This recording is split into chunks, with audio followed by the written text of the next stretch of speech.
세상의 모든 지식 언더스탠딩. 다룰 이 주제는 정말 진짜 중요한 문제입니다. 진짜 중요하죠. 야, 마일리지. 마일리지. 이거에 목숨 거는 분들 굉장히 많거든요. 사실은. 굉장히 많죠. 대한항공하고 아시아나항공 이제 뭐 다른 나라에서 다 해도 된다고 했다면서요. 이제. 그래서 두 비행사가 합칠 건데 대한항공과 아시아나가 합쳐요. 합치는 건 괜찮아. 마일리지. 아시아나 마일리지와 대한항공 마일리지가 이제 별도로 존재하는데 네. 이제는 아시아나라고 하는 회사가 없어졌나 봐요. 없어지죠. 비행기 다시 다 칼로 칠하나 봐. 네. 그냥 통합 대한항공이 되는 거예요. 색동 날개가 그냥 다 파랗게 칠해지나 봐요. 뭐 어쩔 수 없지. 그런데 아시아나 마일리지를 그럼 대한항공 마일리지로 합쳐야 되는데 이게 어떻게 서로 다른 거라네 보니까. 그러니까 대한항공 칼 마일리지 소유자 입장에서는 이게 어디다 대고 맘먹으려고 그래? 내가 이걸 얼마나 어렵게 모은 건데. 나 지금도 예약하기 너무 힘들어. 뭐 이런 거고. 야 어디 엘칸토 상품권이랑 롯데 상품권을 합치려고 그래. 그런 느낌이고. 그런 느낌이고. 아니 야 그런 게 어디 있어. 같은 액면가가 만 원인데. 웃기는 놈들이야 지금. 이제 엘칸토라고 지금 무시하냐? 엘칸토 만 원은 만 원도 아니냐? 촛불 든다. 그런 나는 지금 이야기가 지금 있다고 합니다. 네. 자. 백종훈 기자님이 취재 좀 해오셨습니다. 어서 오십시오. 예, 안녕하세요. 네, 그런 거죠 지금. 예, 다 잘 말씀 주셨고 예. 그런 상황이고요. 다만 오해를 피하기 위해서 하나만 말씀드리면 2년은 독립 경영을 한다고 하니까요. 앞으로 2년 동안은 2년 동안은 아시아나 일단 유지는 합니다. 마일리지 제도를 유지하는데 문제는 날개에 칼칠하는 건 2년 후에 한다. 예, 2년 후에 하는데요. 지금 색동날개는 이미 없어졌어. 없어졌어? 이미 없어졌어. 이걸로 빨간 거 이걸로 바뀌었잖아요. 네, 참고로 예. 모델도 그럼 내가 좋아하던 그분 아니야? 색동날개는 이제 없습니다. 네. 아시아나 안 타봐가지고. 네. 그래서 그럼 2년 후에 일을 지금 왜 갖고 왔냐라고 하실 수 있는데 이게 그렇게 2년까지 끌 일이 아닌 것이 공정거래위원회한테 대한항공이 이제 아시아나항공 마일리지를 어떻게 하겠습니다. 지금 2% 안 대표가 말씀하신 것처럼 어떤 방식으로 할 것인가를 6개월 내에 신고를 해야 돼요. 그리고 공정위원회의 어떤 심사를 받아서 승인을 얻어야 됩니다. 그래서 내년 6월 전까지 뭔가 지금은 안 나왔지만 내년 6월 전까지는 대한항공이 아시아나항공의 마일리지를 2년 후에 어떻게 통합하겠다라는 청사진 같은 것이 뭔가 공개가 될 것이고요. 그리고 사실은 뭐 오늘 논점은 아니지만 노선은 어떻게 조정할 건가. 그리고 공정위가 조건을 걸었듯이 비행기표를 물가 상승률 이상은 이제 경쟁이 제한되니까요. 올리지 마라. 그런 조건들이 있는데 그런 것들을 많이 협의를 해서 공정위원회 심사를 통과해야 되고요. 2년 후의 일이지만 이제 곧 다가온다는 얘기고 그러다 보니까 일부 소비자들이나 소비자 단체에서 벌써부터 이제 2%안 대표 걱정처럼 아시아나 마일리지 깎아서 뭔가 하면 우리 가만 안 있을 거야라고 얘기하면서 좀 성명이나 입장을 내고 있습니다. 그 말은 반대로 대한항공은 깎고 싶다는 뜻인가 보네요. 뭐 공식적으로 밝힌 적은 없지만 가만히 깎고 싶어 하죠. 있으면 합리적으로 뭘 합치면 깎이는 논리가 맞긴 맞는데 우리는 싫으니까 머리에 띠둘를래 그런 얘기네요. 보통 머리에 띠둘르면 그 기존의 룰대로 하면 안 되기 때문에 띠둘르는 거거든요. 네.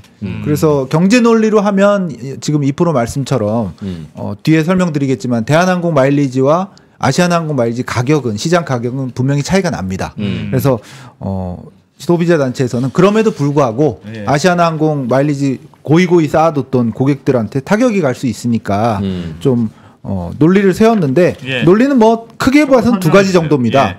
소비자 단체가 내세우는 거는 대한항공과 아시아나 특히 아시아나가 어려워져서 이제 3, 4년 전에 합병을 하기로 하고 그 허락받는데 지금 14개 국가에서 허락받는데 4년이나 걸렸는데요. 그런 건 경영적 사정이다. 근데 소비자의 재산권이 그런 합병 이슈로 좌우되는 것은 좀 불합리하다라는 주장을 하고 있고요. 또 뒤에 설명드리겠지만 대형 항공사 간의 합병 때 마일리지를 1대1로 대등하게 인정해 준 사례가 꽤 있다. 꽤 많다. 네, 꽤 많다. 규모의 차이가 있더라도. 그렇게 대등하게 안 한 경우도 꽤 있다는 뜻이네요. 대등하게 안 한 사례도 있습니다. 안 한 사례도 있고 대등 1대1로 해준 사례도 있고. 네, 근데 1대1로 해준 것도 두 마일리지의 가치는 서로 다른데 마치 동서독 합병할 때 동독돈 그대로 서독돈으로 바꿔준 것처럼 그렇게 한 경우도 있다는 얘기입니까? 네, 여기서 그렇습니다. 말한 델타 항공과 노스웨스트 항공의 인수가 당시에 마일리지 가치는 되게 크게 차이 났는데 그래 기분이다 하고 합쳐줬다는 얘기인가요? 아니면 그때 비슷비슷하니까 비슷비슷하게 합쳤을 수도 있잖아요. 아, 그거는 공정위한테도 설명을 좀 듣고 전문가들한테 들었는데 약간 차이는 난다고 합니다. 왜냐하면은 그 규모의 노선의 차이, 그리고 브랜드 차이, 그리고 아무래도 어려운 회사가 피인수를 되는 거니까요. 그래서 그런 면에서 볼 때 시장 가치의 차이는 분명히 있었고요. 지금 말씀 주시니까 뭐 조금 더 먼저 한번 볼까요? 설명해 주시죠. 여기 보면 사례는 1대1로 마일리지 전환한 사례는 미국 델타항공 미국 3위 정도였습니다. 그때는. 지금은 거의 1, 2위 하죠. 그래서 노스웨스트 6위 업체를 인수했을 때는 그냥 1대1로 마일리지를 그냥 바꿔줬습니다. 그리고 그 옆에 있는 사례는 아메리칸 항공 그때도 미국 3위 정도였다는데 US 에어웨이즈를 인수했는데 5위 업체를 인수했어요. 그래서 그때는 1대1로 마일리지를 전환해주는 대신에 US 에어웨이즈의 여러 가지 약간 부가 서비스 같은 것을 줄였습니다. 무료 줄이고. 수화물 서비스라든지 뭐 이런 것들을 줄여서 다 돈 내게 했죠. 그래서 그런 사례가 있었고, 지금 2%가 궁금해하시는 일방을 경제 논리대로 좀 깎은 줄인 경우는 알래스카 항공이 2016년에 버진 아메리카라는 곳을 인수했는데 조금 작은 곳이었어요. 버진 아메리카 1.3으로 네. 그래서 교환해줬다. 1.3 버진 아메리카 마일리지를 갖고 와야 하나 알래스카 항공 1마일로 바꿔줬다는 거죠. 그래서 그때는 뭐 참고로 여기 다 적어오진 않았는데 알래스카 항공이 생각보다 큽니다. 그때도 한 6위권 정도의 미국 6위권 정도의 업체였는데 버진 아메리카는 버진 아틀랜틱의 미국 자회사인데 자산 규모가 알래스카 항공의 한 8분의 1이나 10분의 1 정도밖에 안 됐어요. 그래서 고객도 많지 않았고 아무래도 영세하기도 했고 그래서 좀 깎아서 예를 들어서 고객이 이탈할 수도 있는데도 깎아서 마일리지를 대충 그냥 저것만 생각해 보면 차이는 항상 있을 텐데 똑같은 주체가 아니라면 차이는 있습니다. 많이 차이 난 경우는 그래도 좀 깎고 좀 비슷한 경우는 그냥 1대1로 하고 약간 그런 느낌이긴 하네요. 네, 그게 어떤 경영상 판단이라서 뭐 예를 들어서 회계장부를 보고 이렇게 해라라든지 그런 룰이 없어요. 어떤 룰이 있지는 않습니다. 그러니까 아니 회사 규모는 뭐 10분의 1 차이 날 수도 있지만 뭐 예를 들면 11번가의 10만 원 상품권과 쿠팡의 10만 원 상품권이 있다. 근데 11번가를 쿠팡이 먹는다고 쳐요. 그럼 11번가의 상품권과 쿠팡의 상품권이 이제 앞으로 쿠팡 상품권으로 합쳐질 텐데 야 11번가의 경영 상태와 쿠팡의 경영 상태를 보니까 거의 5대 1이다 야. 그러면 11번가의 상품권은 그럼 쿠팡 가면 2만 원밖에 안 쳐준다는 거면 그게 경영 상황하고 소비자가 산 상품권 가치하고가 왜 연동이 돼요? 연동이 안 되죠. 연동이 안 된다고 얘기하는 거야. 회계 전문가들이 얘기를 하는 거예요. 경영상이 안 되고 그냥 그거는 경영상 그냥 판단하는 거다. 네. 그냥 정무적 판단이다. 판단이다. 경영 판단입니다. 아 어떻게 해도 되는데. 네, 어떻게 해도 되는 룰이 없다는 거죠. 하면 그냥 쳐주는 거고. 네, 룰이 없다는 그래도 겁니다. 하는데 그냥 좀 깎자 좀 했는데 뭐 그러세요라고 하면 그냥 하는 거고. 예. 그 룰이 없어요. 룰은 없습니다. 이 룰은 없고요. 복수의 회계 전문가하고 공정 당국에도 제가 물어봤는데 되게 룰은 없고. 그러면 대한항공 아시아나 슬라이드 잠깐 보시면 가격 차이가 얼마나 나는지 일단 봐야 되겠네. 일단 궁금하신 게 가격 차이는 대략 설명을 드렸지만 좀 이따 더 자세하게 설명을 드리고 그러면 그거에 비해서 돈을 얼마나 쌓아두냐부터 보여드릴게요.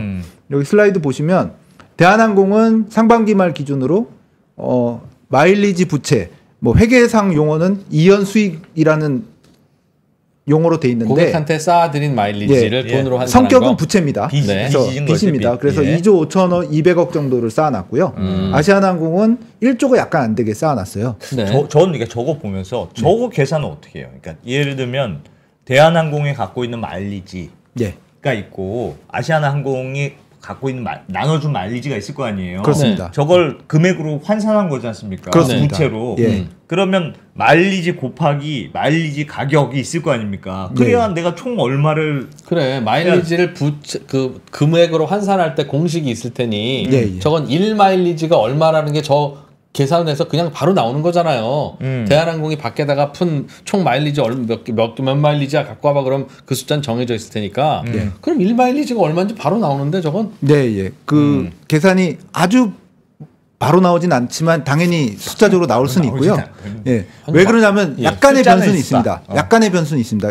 그 회계 전문가들 설명을 들어보니까 그 마일리지가 어떻게 보면 상품권하고 비슷한데 얼마나 쓰일 건가 사용률 그리고 소멸되면 회사 입장에서 이익이죠. 그래서 그걸까지 계산해서 예, 그게 경험치가 쌓여서 그게 반영되게 돼 있고요. 히스토리컬리 이 정도 나가서 돌아다니는 마일리지는 나중에 우리가 돈으로 환산해서 이 정도는 써야 알겠어요. 네. 알겠어요. 마일리지가 들어옵디다 하는 과거 히스토리 걸 집어넣은 거다. 네, 예. 그리고 그 마일리지가 시장에서 어느 정도의 가치를 받느냐 그런 것들을 종합적으로 계산한 건데 네. 이 계산법은 공개를 제가 아무리 문의를 해도 공개를 안 했고요. 예. 다만 힌트를 얻을 수 있는 수치가 있습니다.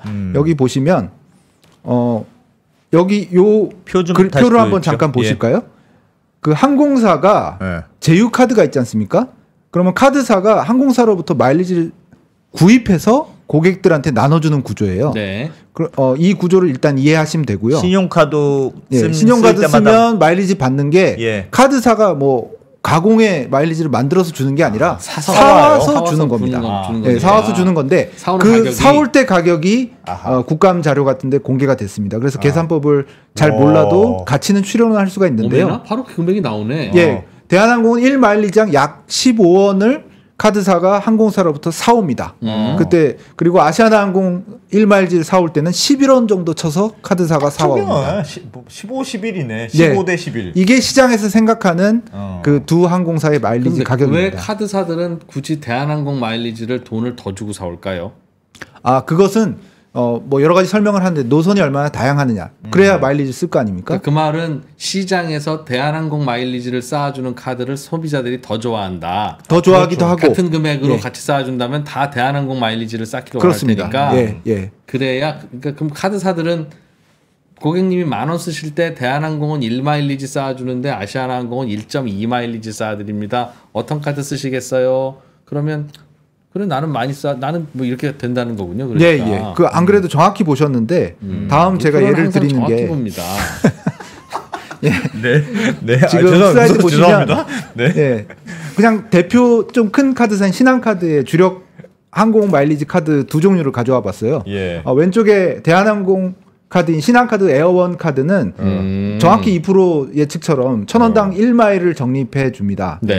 그리고 아시아나 신한카드는 1,000원당 1.5마일을 1,000원 쓸 때마다 적립을 해주는 거예요. 그러니까 이것만 봐도 뭔가 아시아나 마일리지는 조금 싸게 구입해 와서 싸게 좀 나눠주는구나. 엘칸토 상품권이네. 라고 죄송합니다. 추론할 수가 있습니다. 그러니까 하나는 백화점 상품권이고 좀 과격하게 비교하자면 하나는 구두 상품권이네. 같은 가격 10,000원이지만. 그 차이는 여러 가지 종합적인 게 있는데 뭐 노선의 어떤 활용도 마일리지 항공을 내가 쓸 때 얼마나 좀 다양하게 쓸 수 뭐 유럽 어디를 갈까 미국 어디를 갈까라고 했을 때 뭐 취향한 그 항공 공항도 다양하잖아요. 예를 들어서 유용하다. 미국 같은 경우에도 대한항공은 뭐 10여 개 공항을 갈 수 있는데 뭐 예를 들어 제가 PD하고 확인해 봤을 때는 아시아나항공은 서너 개 공항밖에 취향이 지금 줄였어요. 그래서 안 돼 있거든요. 그런 것들 차이 때문에 이렇게 싸울 때도 이렇게 카드사들이 좀 그럼 대한항공 입장에서는 조금 대한항공 1대1로 하면 저게 가격 차이가 쌓기가 어렵게 1대1로 하겠느냐. 시장 가치가 그렇게 차이가 난다는 거죠. 그러면 1대1로 하면 1대1로 만약에 교환을 해줘요. 어쨌건 언젠가 합쳐야 될 텐데 대한항공의 포인트와 아시아나항공의 포인트를 합쳐야 될 텐데 그러면 포인트가 합쳐지면 대한항공은 포인트가 확 늘어나잖아요. 그거를 아까 좀 말씀하신 대로 부채로 곱하기 계산해서 부채로 인식해야 될 거 아닙니까?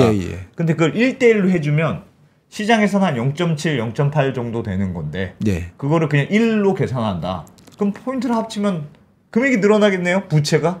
통합 대한항공 법인이 2년 후에 출범하면 아마 지금 안 대표 말씀처럼 만약입니다. 1대1로 마일리지를 통합한다 그러면은 아시아나 마일리지의 부채 충당 쌓아놨던 이연수익이라는 항목으로 뭐 부채입니다. 그걸로 쌓아놨던 금액이 많은 늘어납니다. 금액이 들어와서 대한항공은 이른바 충당 쌓아야 되면 괜히 더 많은 돈을 쌓아놔야 되는 거죠. 그렇습니다. 대한항공 입장에서 머리띠 둘러매고 이거 안 된다고 해야 되겠네. 그러니까 조금 전에 제가 설명하셨던 저런 게 무슨 룰이나 이런 게 아니라 그냥 머리띠 두르면 조금 더 주고 그냥 기분 있다 하면 해주고 좀 그런 겁니까? 정무적으로 판단하는 거예요라고 했더니 그렇습니다라고 해주신 답이 그래서는 안 되는 거네요. 경제적으로는 그렇게. 그러니까 야, 부채가 늘어나니까. 그러니까 네가 뭔데 함부로 그걸 받아주는 바람에 우리 재무제표가 까지냐라고 하면 할 말이 없는 문제인데 이게 어떻게 그럼에도 불구하고 1대1로 하는 건 왜 그렇습니까? 왜냐하면 그 피합병 법인 항공사의 고객 기반을 잃을 수 있기 때문입니다. 그게 상식적으로 볼 때는 예를 들어서 아시아나항공 마일리지로 기분 안 좋아서나 그럼 예를 들어서 뉴욕을 간다고 했을 때 뒤쪽에 제가 준비를 해봤었는데 마일리지 항공권으로 바꿔서 쓸 때는 크게 다르지 않아요. 예를 들어서 뉴욕을 왕복으로 갔다 온다. 그러면 물론 성수기가 아닐 것, 뭐 이코노미일 것, 성인 1명을 기준으로 볼 때 7만 마일 정도가 쓰이거든요. 네. 그러면 아시아나 항공 2년 후 고객 입장에서는 2년 후 시점에 옛날에는 7만 마일을 내면 뉴욕을 갔다 올 수 있었는데 예를 들어서 합리적인 경제 논리로만 해서 깎아서 인정하면 아마 통합 마일리지로는 8만 마일 정도 이렇게 내야 항공권을 살 수가 있는 겁니다. 지금은 그럼 아시아나나 대한항공이나 어디 가는 똑같은 취향이라면 똑같은 마일리지를 까요? 아주 똑같진 않고 대체적으로 똑같습니다. 야, 그러면 아시아나가 애매하지. 할 말 있지. 내가 원래 뉴욕 갈 수 있었는데 왜 갑자기 뉴욕을 내가 니들이 합병하는 것 때문에 내가 왜 침해를 받아야 돼? 내가 왜 저 LA에서 내려야 되는데? 그것도 맞는 말이네. 그래서 쓰는 기준으로 보면 소비자 입장에서는 좀 박탈감이 있을 수 있고 다만 이제 이 논리도 설명을 꼭 드려야 되는데 대한항공 마일리지를 주력으로 쌓으신 분들은 굉장히 불쾌할 수 있습니다. 왜냐하면 대한항공 마일리지로 어떤 손님이 더 오게 되는 셈이 되고 그렇지. 비행기 한 대의 마일리지 좌석을 보통 5%에서 10% 정도 비워두는데 이제 경쟁률이 높아지는 겁니다. 그래 헬스클럽 둘이 합친 거잖아. 월회비 다른 헬스클럽이랑 합친 다음에 그런 거죠. 그런 거니까. 그래서 그 피인수된 헬스클럽 손님들이 마구 몰려오면 그러면 그렇지. 이제 원래 있던 헬스클럽 고객들은 좀 불편한 거죠. 아니 근데 똑같이 LA 가는데 7만 마일리지만 되는 LA가 아니라 뉴욕 가는데 7만 마일리지가 된다면 지금까지는 더 쉽게 쌓을 수 있는 아시아나 마일리지를 쌓으시지 왜 어렵게 칼 마일리지를 쌓으신 분들은 왜 그랬을까요? 그거는 뭐 굳이 제가 생각해서 말씀드리면 예를 들어서 뭐 댈러스 공항도 가고 싶고 시카고 오헤어 공항도 가고 싶은 어떤 수요가 있는 분은 다양하게 노선이 가능한 대한항공 마일리지를 쌓아야죠. 그리고 근데 제가 갈 곳이 맨날 뉴욕이고 뻔하다, 샌프란이다. 그러면은 뭐 아시아나항공으로 쌓는 것도. 제가 들은 말은 똑같이 7만 마일을 까기는 하는데 칼은 마일리지 항공석 좌석을 꽤 많이 주어서 자주 갈 수 있는데 이놈의 아시아나가 아니라 아시아나는 이게 뭐 가물에 콩나듯이 마일리지 좌석이 나오니까 빚 좋은 개살구다 이게. 그런 말씀도 하시던데. 네, 그 말씀도 맞고요. 그 마일리지 보너스 좌석을 비행기당 한 5% 이상은 하라고 이제 경쟁 당국에서 얘기를 하는데 아무래도 그게 뭐 항상 무슨 룰이 있는 것까지는 아니기 때문에 관리가 덜 된다면 칼보다는 이제 아시아나항공 마일리지 보너스 항공권 구하기가 좀 어려울 수 있습니다. 인플레이션이 있었을 테니까 아시아나는 똑같이 좌석 5%를 마일리지석으로 놔두더라도 경쟁이 더 치열했겠죠. 그렇겠죠. 그럼 측면도 있을 것 나쁜 마일리지네. 또 그렇게 생각하니까. 한 번 할 때마다 7만 원 아무리 그래도 어쨌든 좌석이 있느냐 없느냐는 또 다르니까 예약하기 힘들다는 건 있으나 예를 들어서 일정을 예약만 되면 되니까 조정할 수 있는 여유 있게 사람이라면 그래도 할 수는 있거든요. 미리 잡는다든지 아니면 성수기를 피한다든지. 그럼 비슷한 동네에 있는 골프장 회원권은 똑같이 18홀이면 똑같겠습니다. 회원권 가격이 여기는 언제든지 주말 부킹 아니라 평일 부킹 잘 되고 여기는 평일 부킹조차도 막 추첨해야 되는데 야 같은 동네에 있는 18홀이니까 골프장 회원권 가격 같아야 된다는 얘긴데 그건 다르죠. 사실은 당근으로 돈으로 환산했다가 다시 받고 산다고 하면 가격이 내려가는 게 정상이긴 할 것 같은데 다만 어쨌든 액면가가 써져 있는 거 아니냐. 어쨌든 상품권에 그리고 재무제표에도 큰 영향을 주지만 야 우리가 그래도 야박하게 이걸 깎으면 아시아나 이용하던 고객들이 제주항공으로 가면 어떡하지? 그 걱정하고 가서 그냥 받아준다는 거예요. 뭐 정확히 제주항공은 아닐 것 같긴 합니다만 그 다른 고객 기반을 잃을 수 있다는 그런 생각은 있는 것 같습니다. 그래서 아까 경쟁이 치열한 아까 설명드린 미국 사례 같은 경우에도 델타항공이 뭐 인수를 했을 때 그리고 유나이티드 항공이 컨티넨탈을 인수했을 때 경제 논리론 보면 지금 우리 얘기 나눈 것처럼 좀 깎는 게 맞는데 1대1로 인정을 해줬던 그런 사례가 있었던 것은 또 반대 사례도 있었지만 그런 것은 그런 이유로 보입니다. 공정위의 심사를 받아야 한다고 하셨는데 네. 상황을 보니까 대한항공은 1대1로 웬만하면 안 해줬으면 좋을 것 같은 게 내심일 것 같고 네. 소비자단체는 당연히 1대1로 해줬으면 아시아나항공 마일리지 갖고 있는 사람은 당연히 1대1로 해달라고 할 것 같고 네. 공정위의 생각은 뭡니까? 공정위의 생각이 중요하겠네요. 네, 일단 공정위는 뭐 요즘 질문 잘합니다. 요즘 공정위 측은 여러 차례 통화를 했는데 해외 사례를 굉장히 연구하고 있다고는 하고요. 아직 결론은 못 내렸다고 하고 그리고 기본적으로 아까도 설명드렸다시피 안을 대한항공이 갖고 오는 구조입니다. 우리가 아시아나항공 말지 이렇게 개편하겠습니다라고 내년 봄 6월 전에 갖고 오는 구조라서 아직 갖고 오지 않았지만 지금 말씀드린 뭐 노스웨스트 사례, 컨티넨탈 사례, 버진 아메리카 사례 이런 것들을 공부하면서 해외 사례 공부한다는 거 보니까 1대1로 합치자. 이게 아까 세 개였는데 두 개가 1대1이고 하나가 달랐네. 근데 미국의 경쟁이 치열한 미국하고 즉 나 아시아나 타고 나 제주항공 탈 거야 이 나쁜 놈들아. 그럴 수 있는 거하고 어디 제주항공 타고 뉴욕 한번 가보세요. 가질 수 있나? 우리는 공정당국이 이게 그러니까 너무 독점적인 권한을 남용하는 거냐 안 하는 거냐로 볼 텐데 공정당국이니까 합병이 소비자한테 불리하게 기업이 너무 횡포를 부리는 거냐 아니냐 그런 입장에서 볼 텐데 그렇게 보면 공정위는 1대1로 하라고 할 가능성은 있을 거는 같아요. 네. 그래서 뭐 이게 쉽지 않은 문제고 그 미국 사례 같은 경우에는 흔히 말하는 그 풀 서비스 캐리어 대형 항공사 저가 항공사 말고요. 그러니까 벌써 서너 개가 있잖아요.